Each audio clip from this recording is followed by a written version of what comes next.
সেটা হলো কামরুল, পণ্য কাকে জি বলে। স্যার। আসলে কামরুল, তুমি সুন্দর করে গুছায় পণ্যটা আসলে তুমি বোঝো, কিন্তু তুমি হয়তো গুছায় বলতে পারছো না। কিন্তু আমি জি তোমাকে স্যার। বোঝাচ্ছি, সবাই শুনে নাও, সবাই শুনে নাও।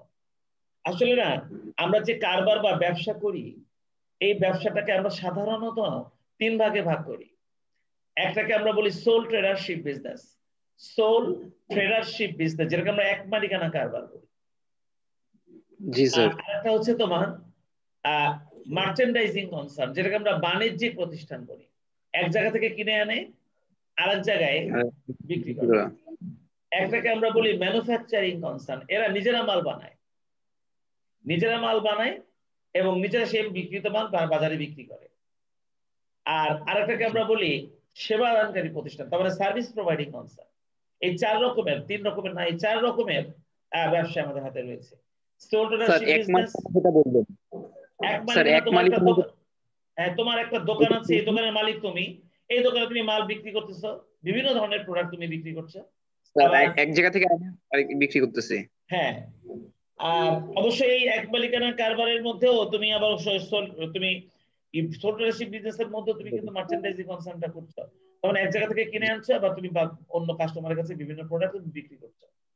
তো আমার প্রশ্ন সেটা না, আমার প্রশ্ন হলো, এই যে আমরা ব্যবসার যে ধরনগুলো বললাম, এরা যে প্রোডাক্টটা নিয়ে বিজনেস করে, কেউ করে পণ্য নিজেরা বানায় বিক্রি করে, কেউ তাদের পণ্যটা এক জায়গা থেকে কিনে এনে বিক্রি করে, আবার কেউ তার সেবাটা আরেকজনকে প্রদান করে, তখন ওই সেবাটাই হয়ে যায় পণ্য।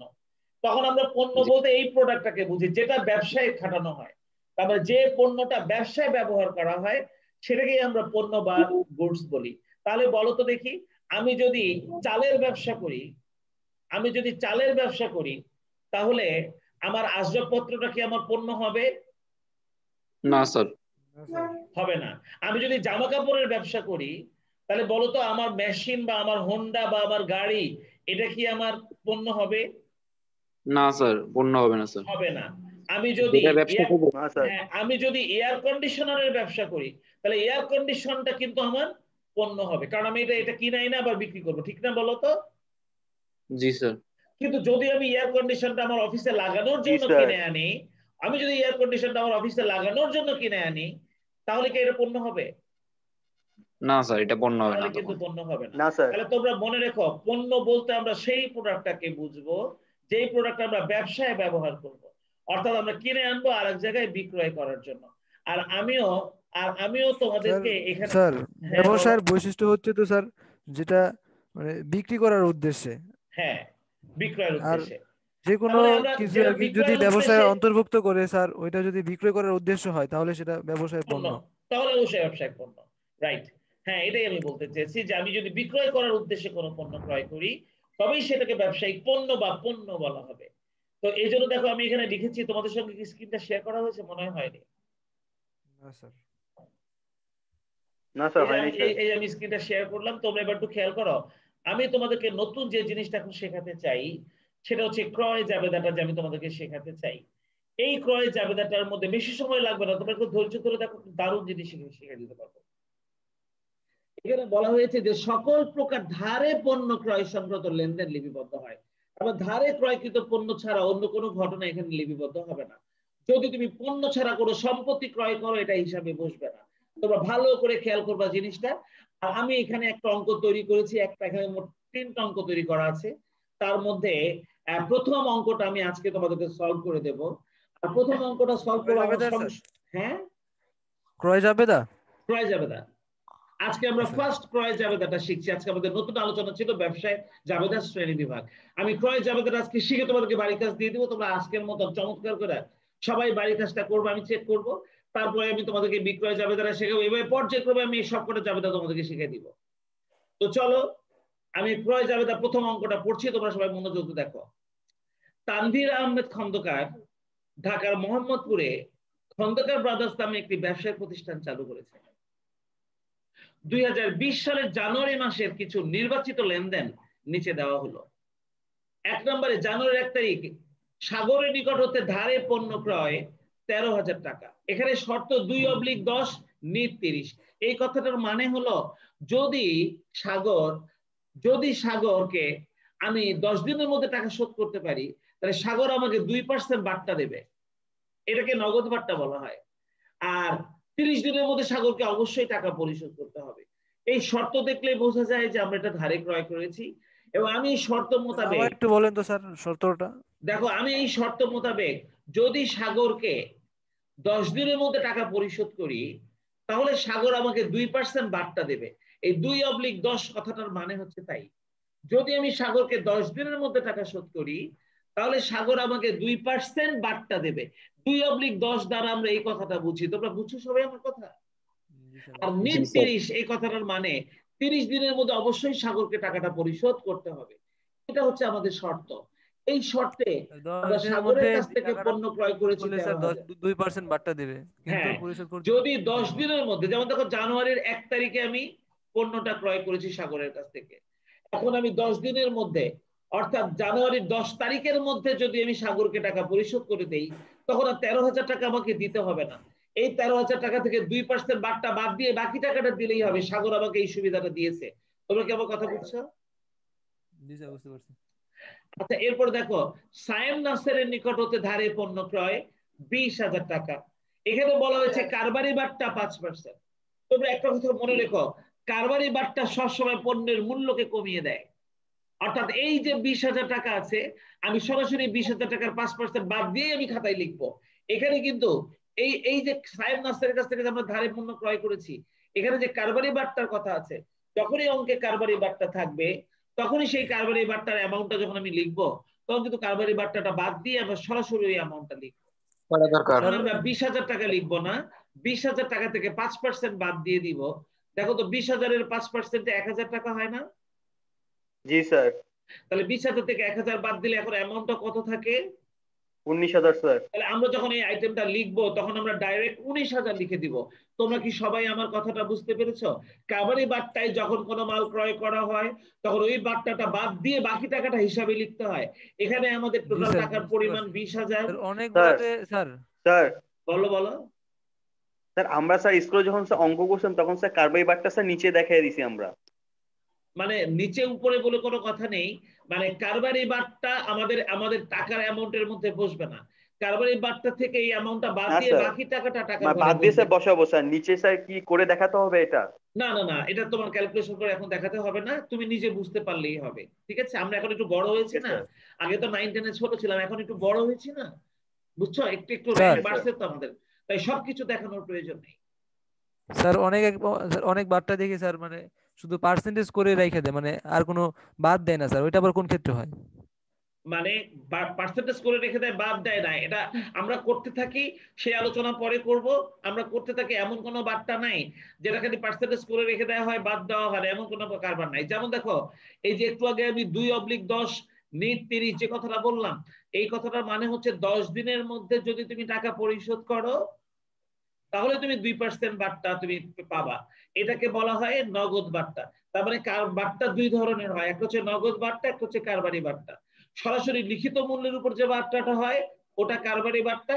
আর পাওনা পরিশোধের সময় বা আদায়ের সময় যে বাট্টাটা হয়, সেটাকে আমরা নগদ বাট্টা বলি। আমরা এই বাট্টা নিয়ে আরো ডিটেইলস আলোচনা করব যখন আমরা নগদান হিসাব করব। আমাদের কিন্তু এই অধ্যায়ের মধ্যে নগদানটাও আছে। তো এখন আমি এটা নিয়ে কথা বলছি না, তোমরা এখন খেয়াল করো। এইখানে আমাদের 2/10 আর নিট 30 এখানে যে বাট্টার কথাটা বলেছে, এখানে আমাদের বাট্টাটা বাদ দেব না। কেন? কারণ এই বাট্টাটা জন্ম হবে কবে? যখন আমি টাকাটা পরিশোধ করব। আমি তো মাত্র জানুয়ারির 1 তারিখে মালটা ক্রয় করছি, এখনো তো পরিশোধ করি নাই। তোমরা কি বুঝছো আমার কথা? তাহলে কিভাবে আমরা বাট্টা বাদ দেওয়ার প্রয়োজন হবে না?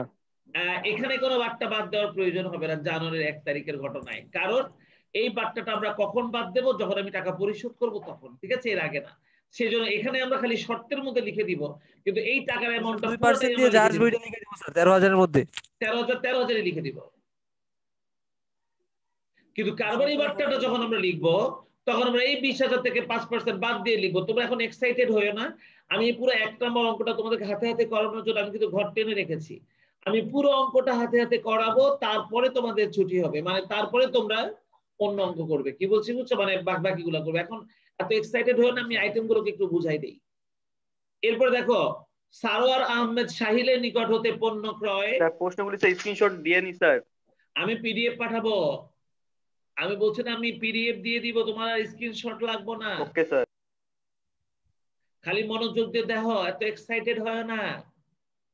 সারোয়ার আহমেদ সাহিলের নিকট হতে পণ্য ক্রয় 10,000 টাকা, শর্ত নিট 30। এটা কিন্তু ধারে ক্রয়, এটাও আমরা ক্রয় হিসেবে লিখবো, কারণ আমি বলেছি যে এখানে শুধুমাত্র সকল প্রকার ধারে ক্রয়কৃত লেনদেনগুলো লিপিবদ্ধ হবে, আর অন্য কিছু আসবে না। এবার সবার শেষে দেখো জুনের 30 তারিখ, জানুয়ারি 30 তারিখ, হাফিজ উদ্দিনের নিকট হতে ধারে এয়ার কন্ডিশনার ক্রয় করা হলো 56,000 টাকা, শর্ত 2/15 নিট 30। হাফিজ তুমি আছো নাকি হাফিজ উদ্দিন? তুমি বলো তো আমরা কি এই এয়ার কন্ডিশনার ক্রয়টা কি লিখবো আমাদের ক্রয় জাবেদায়? লিখবো না, লিখবো না হাফিজ। কেন? কারণ এয়ার কন্ডিশনারটা আমাদের পণ্য নয়, এটা আমাদের একটা সম্পদ। আমি শুরুতে বলেছিলাম শুধুমাত্র সকল প্রকার ধারে পণ্য ক্রয় সংক্রান্ত লেনদেন লিপিবদ্ধ হবে। এখানে এয়ার কন্ডিশনারটা আমাদের জন্য একটা সম্পদ, এটা পণ্য নয়। তাই আমরা লাস্টের এই 30 তারিখের ঘটনাটা আমাদের ক্রয় জাবেদায় আমরা লিখবো না। হাফিজ তুমি কি আমার কথা বুঝছো? বুঝতে পারছি। আমি এই কথাগুলো খেয়াল করে দিয়ে শুনবা, সবাই খেয়াল করে শুনবা। আমরা হাফিজ উদ্দিনের কাছ থেকে যে এয়ার কন্ডিশনারটা কিনেছি, এটা আমরা বাকিতে কিনেছি, এটা নিশ্চিত, কোনো সমস্যা নাই। কিন্তু এই এয়ার কন্ডিশনারটা কিনছি কিন্তু আমরা এটা কিন্তু আমাদের পণ্য নয়, এটা কিন্তু আমাদের সম্পদ। আর আমি বলেছি ক্রয় জাবেদার মধ্যে সকল প্রকার ধারে পণ্য ক্রয় সংক্রান্ত লেনদেন লিপিবদ্ধ হবে, তাহলে এই এয়ার কন্ডিশনার ক্রয়টা কিন্তু লিপিবদ্ধ হবে না। সো এটা তোমাদের মনে রাখতে হবে। আমি এখানে 1 2 3 4টা ঘটনা লিখেছি। প্রথমটা ধারে ক্রয়, এটা লিপিবদ্ধ হবে, তবে বাদটা বাদ যাবে না। দ্বিতীয়টাও ধারে ক্রয়, এটা লিপিবদ্ধ হবে, তবে কারবারি বাদটা বাদ দিয়ে লিপিবদ্ধ হবে। 3 নাম্বারটা ধারে ক্রয় সরাসরি বসে যাবে, আর 4 নাম্বারটা বসবেই না, কারণ এটা পণ্য নয়। তোমরা কি আমার এই 1 নাম্বার প্রবলেমটা যে আমি পড়লাম, তোমরা কি সবাই বুঝছো? সবাই বুঝছো? কিন্তু এই বোঝায় কাজ হবে না, এটা আরো ভালো বুঝতে হবে। আরো ভালো বোঝার জন্য অঙ্কটা হাতে হাতে করতে হবে। যেহেতু আমার টাইম শেষ, আমি আজকে আর তোমাদেরকে ওই বক্সটার মধ্যে এই অঙ্কগুলো আর করালাম না, বসালাম না, তাই কোনো বাড়ির কাজও দিলাম না।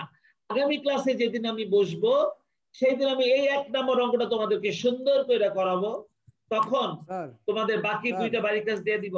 বুঝছো স্যার? কোশ্চেনটা স্যার ছবি তুলে নিন, নালে স্যার স্ক্রিনশট দিয়ে কিও স্যার গ্রুপে দিয়ে দিবার কোন স্যার?